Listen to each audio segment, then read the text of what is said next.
Edmund Burke once said, quote, "In history, a great volume is unrolled for our instruction, drawing materials of future wisdom from past errors." If you have your Bible with you, Acts chapter 7 is where we are going to be this morning. And what we're going to notice as we go through this chapter, and I hope that you will read and fill in the blanks on your own as time allows you today and for the next several days of this week, we're going to see a man by the name of Stephen, an early church leader who is arrested, who is going to be tried, and two things are going to happen in his life in this specific moment. One, the prayer request of the church that we saw last week from the sermon in Acts chapter 6, to be more bold in the face of persecution and hardship, is actually going to come true. That now he is being arrested, he is being tried, he is being questioned, and he is going to need boldness to say and to do exactly what Acts chapter 7 is going to record. And in the middle of this chapter, in this chapter from beginning to end, we're going to see this man named Stephen unroll the history book of the nation of Israel.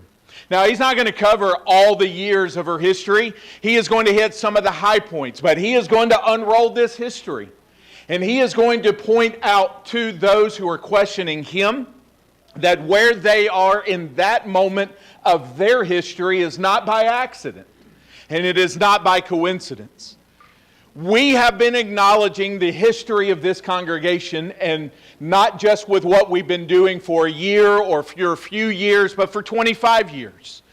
But I want to go ahead and put before us that every single one of us as members of this congregation are in the middle of writing history of this congregation.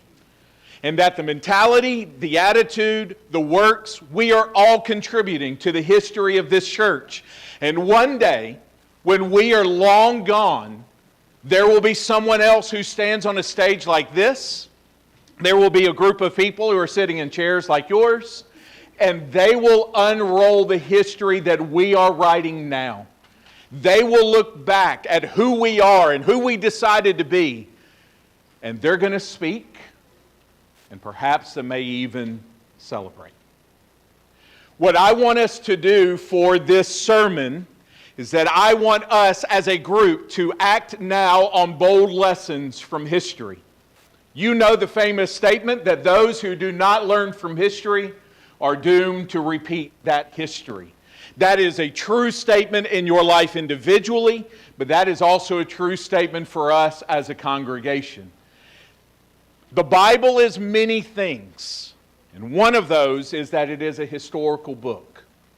Not just because of dates, not just because of time, not just because of places, and not just because of people, even though all of that comprises history. The Bible is also a history of a specific group of people that God called thousands of years ago. A history that lived in real time, made by real decisions, made by people like me and you. Leaders or not, they were writing their history. For whatever the reason may be, and we'll explore this tonight, in an answer to a question that he is asked, Stephen decides to give a history lesson. And what we're going to do is look at the end of this lesson.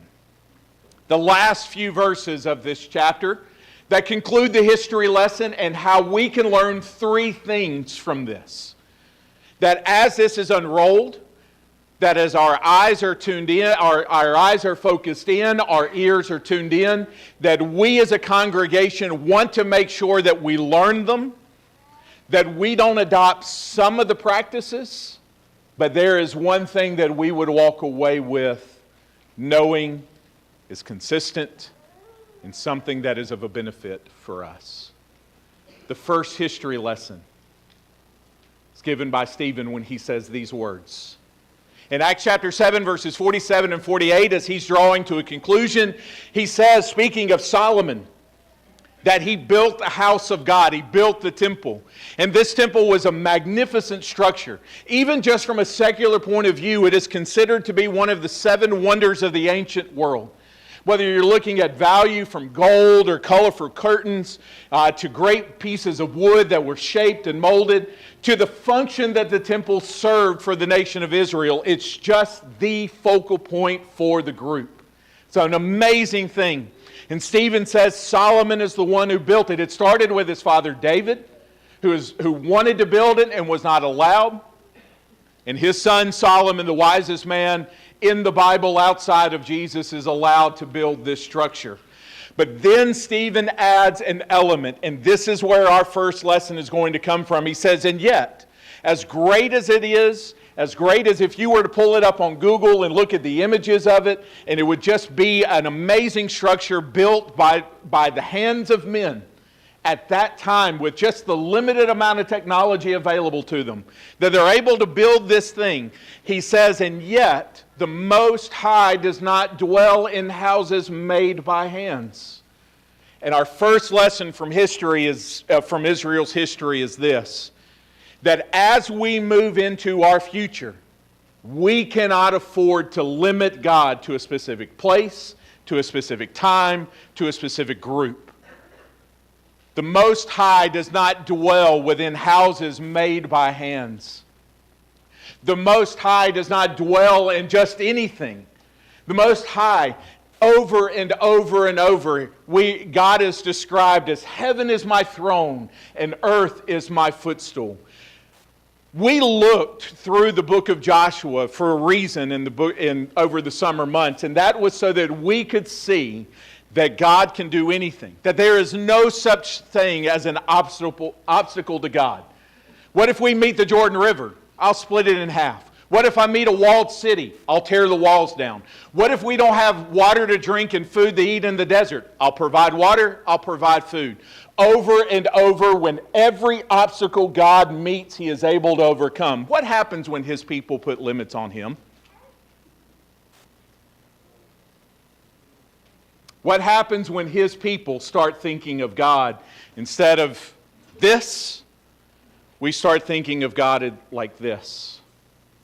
What happens when the group of people that should have the biggest amount of faith, the largest amount of faith, and who should know with their heart and their mind collectively that the God we follow, the God we serve, the God who saves, the God who provides, can do whatever it is that He wants to do, and yet the very next actions, you would think that this God was this small.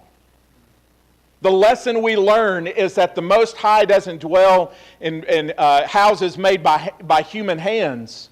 Is don't just confine Him. Don't put Him into a box. This is huge for us because in the next few years, we're going to be asked some very big questions. And those answers are going to be determined at how big we believe God is and how unlimited we believe that God is. And if you think this is just part of Israel's history, it is not. One of the saddest parts in Matthew, Mark, and Luke that are recorded is when Jesus goes home to Nazareth. He's grown up. He's been kind of a carpenter. He's been moving around for a few months. And now he's going to go back home. And the text says that when he arrives at home in Matthew 13 and verse 58, that he did not do mighty works in Nazareth because of their unbelief. The only way our future is going to be guaranteed as a congregation is if God moves and if God works in a mighty way among us. But if there is no faith in the sense that God is this big as opposed to this way, we're going to be severely hampered and limited. We are going to be not just with one arm tied behind our back, but we may even have two. And if you want a future that you've been praying about, and I do too with the congregation that we are part of, this can't be true of us. I could not imagine what it would look like that He could not do any mighty works in the Raleigh Church of Christ, among the Raleigh Church of Christ, because of their unbelief. It's true in your life individually, it's true for your family, it's true for us as a congregation. What happens when God's people put limits on Him? This is sad. It's sad in the sense of heartbreaking, because he goes home to do mighty things, and he doesn't. Because wherever he goes within Nazareth, he is met with, "You can't do that here." Or he's met with, "Why are you doing that here?"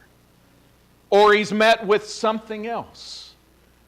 We meet every Sunday so that we can meet a God and be reminded of a God that he can do whatever he wants to do, whenever he wants to do it, however he wants to do it.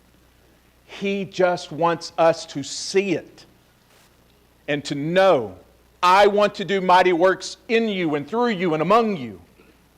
Don't tie my hands together. Don't bound my hands and think that I can't do something." But Israel did that numerous times. And those times she struggled. And when she unleashed God through faith, walls came down, water was split in half, and literal bread fell from the clouds of the sky. Amazing things happened. I wonder what would happen if we would just untie his hands and let him loose the way that he needs to go loose among us.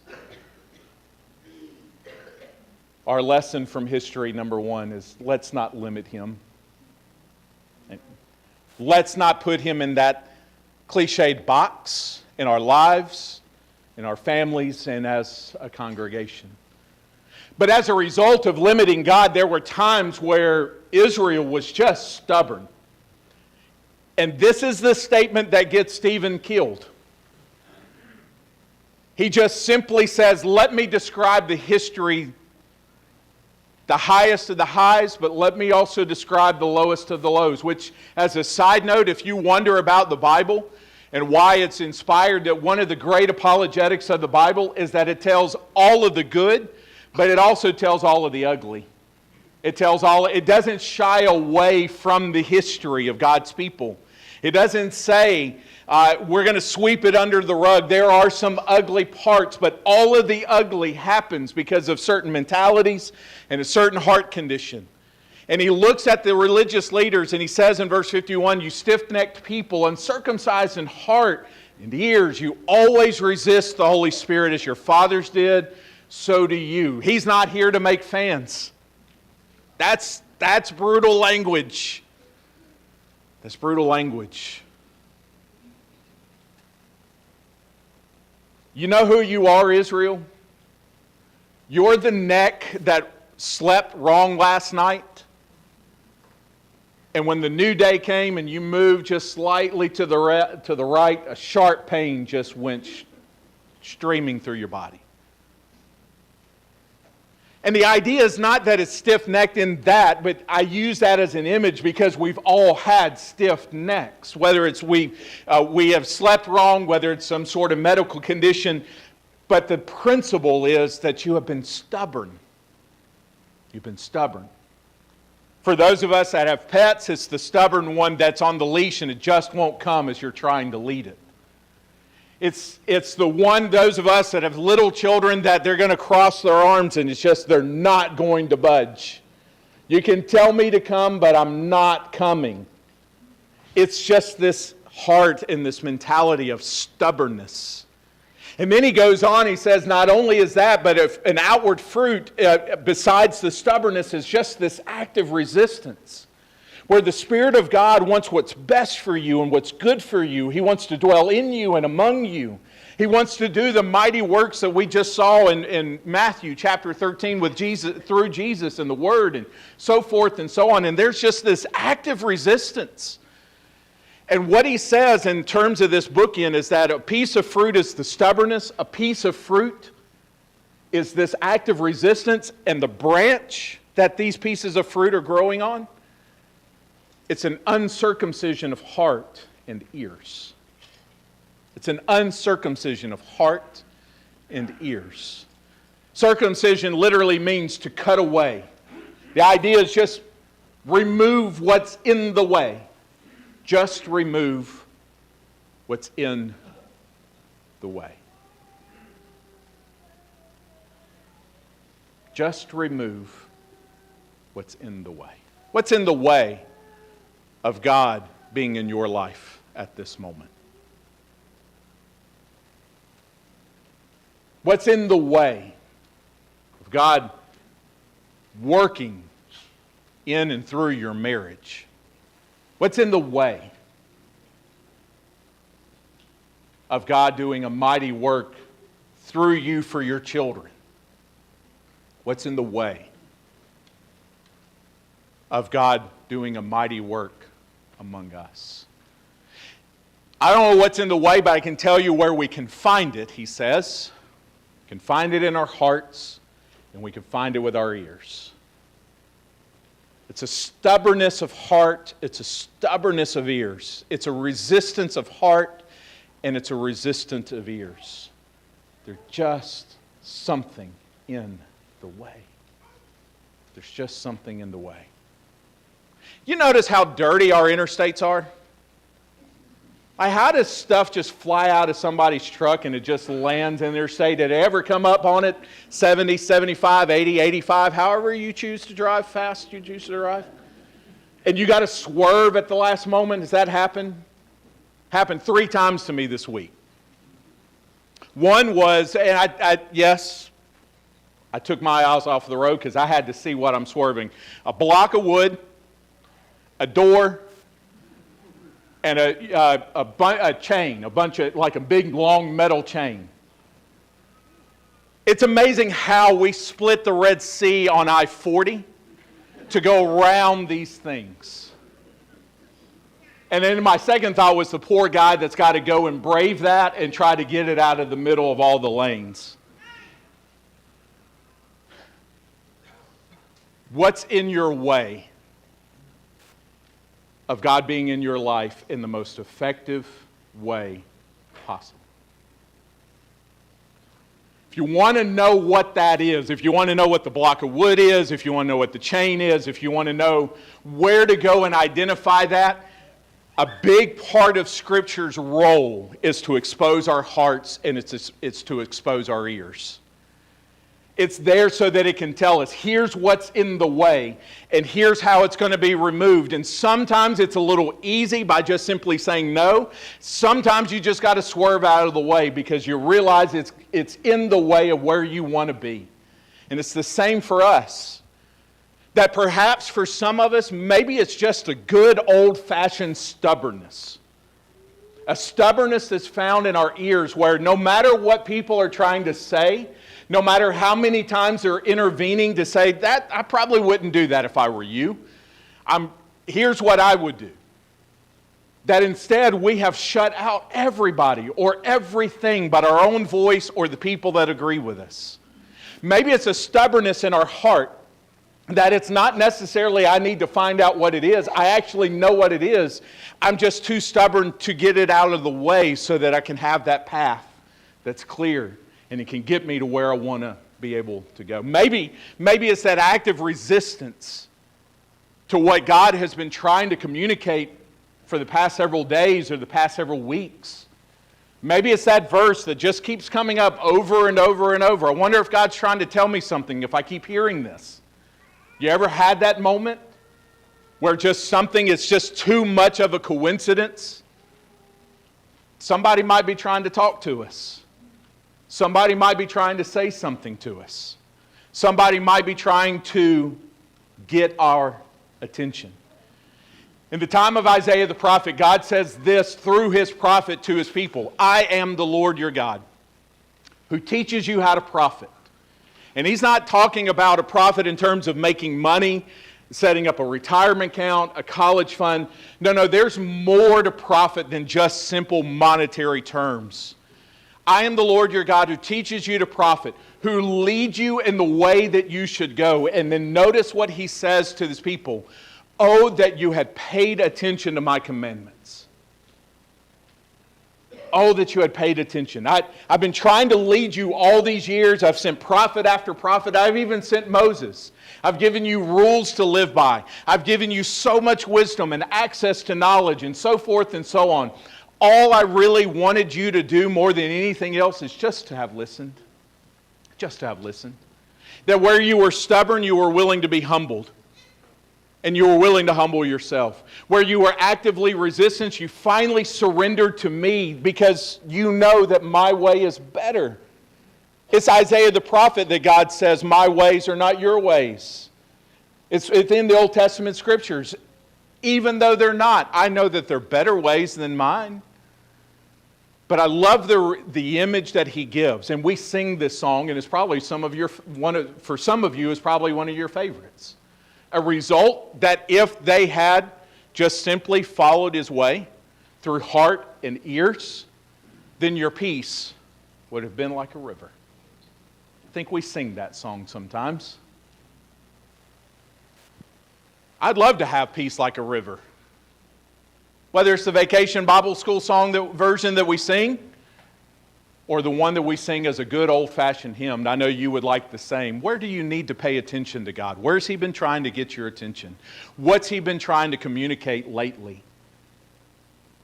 What's the path that he's been trying to say, stay away from here and let's go over here?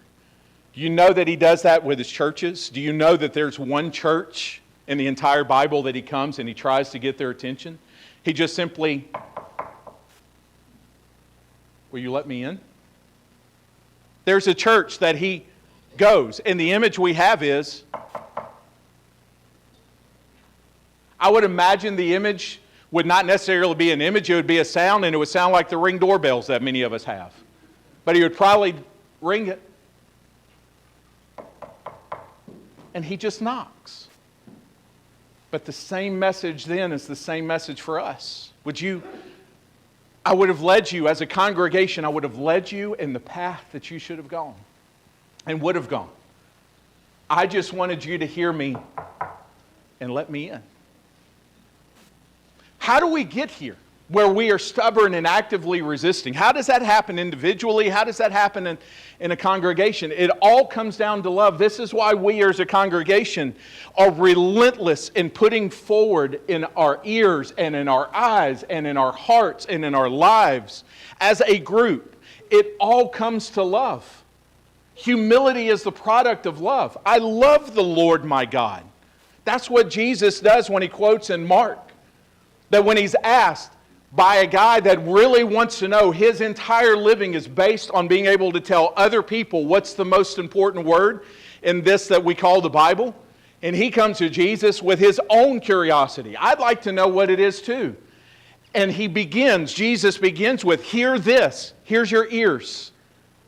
Hear this. The Lord our God is one.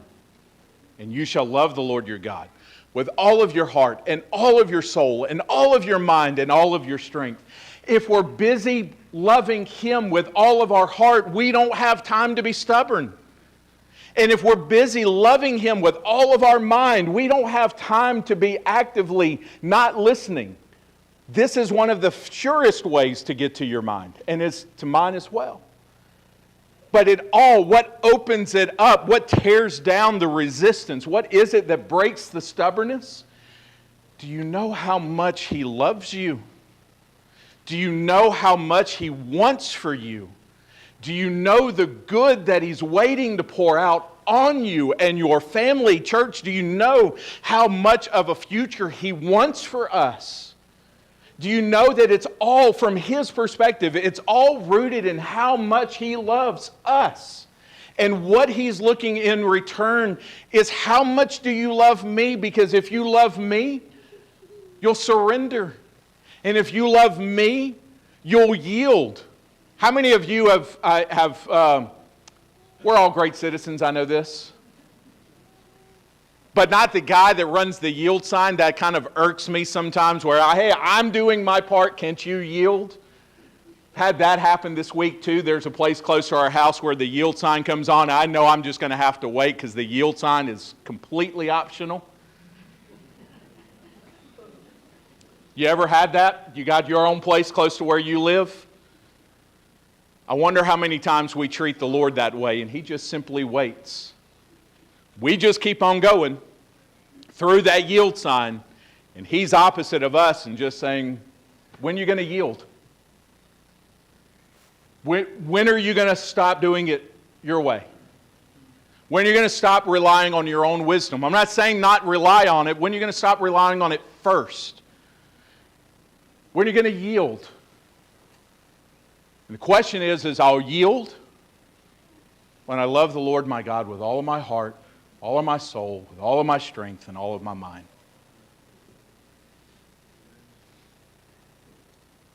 Stubbornness melts like the butter in the microwave.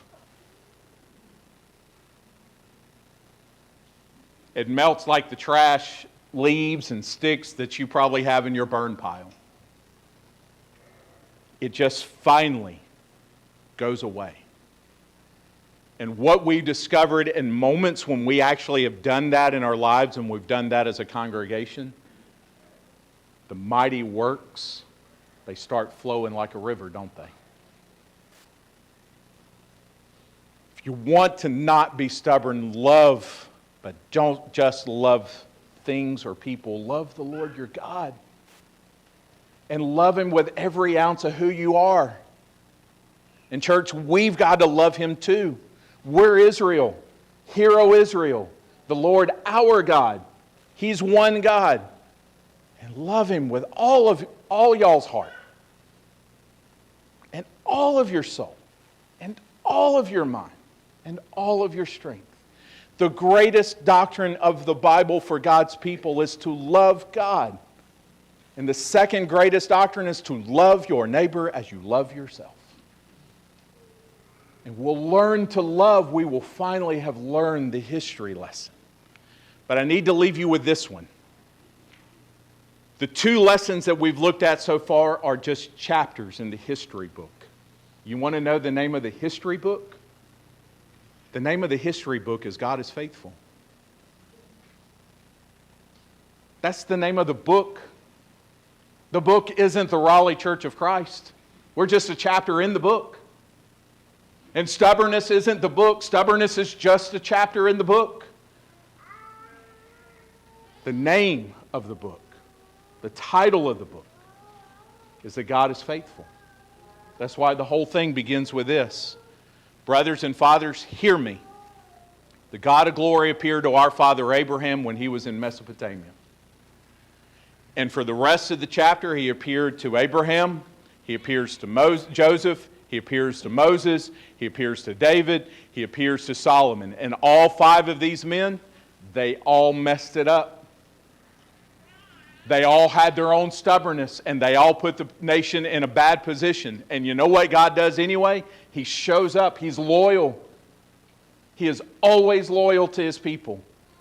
And one of my favorite verses, and I'll leave you with this. There will be times as a group that we're going to be stubborn. There are going to be times as a group where we're not going to yield the way that we should yield.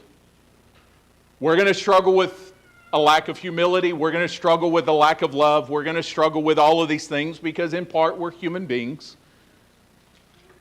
And in part because we have not yet become what He wants us to be. And when I want to feel bad for myself and throw that pity party, if we are faithless, He remains faithful. If we are faithless, He remains faithful. For He cannot deny Himself. That's one of my favorite. Because I know there will be days where I am anything but faithful.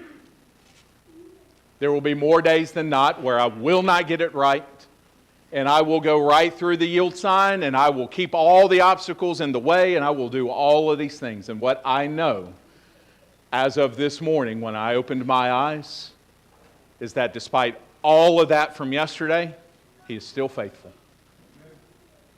And He is still saying, will you yield today? Will you surrender today? Will you trust today? Will you believe today? Will you follow today? Will you love today? He asked that question because He's the answer to it all. Will you love today? Because I love you. Will you follow today? Because I'm willing to lead. Will you trust? Because I'm willing to provide. Will you surrender? Because I'm willing to guide. The list goes on and on and on. Church, if we are faithless, He remains faithful. And that's what this moment has been all about, to remind you of how faithful your God is. So, in your life, where's God been limited? In your life, where's the resistance? Maybe perhaps even the rebellion located. And I'm not talking just heart and ears, but decisions, money, marriage, all of these things. And perhaps the greatest thing I'd invite you to reflect on as we stand and sing in just a moment is this: where is love for God needed in your life? And where's humility needed before God? Where's humility before God needed? I'd invite you to reflect on these three things. Perhaps today is the day to yield to the Savior and allow Him to save your soul. To yield by believing, trusting, confessing, repenting, and being baptized. And to live that for the rest of your life. Perhaps it's something else. But I invite you to consider these three as Bailey leads us in our song this morning.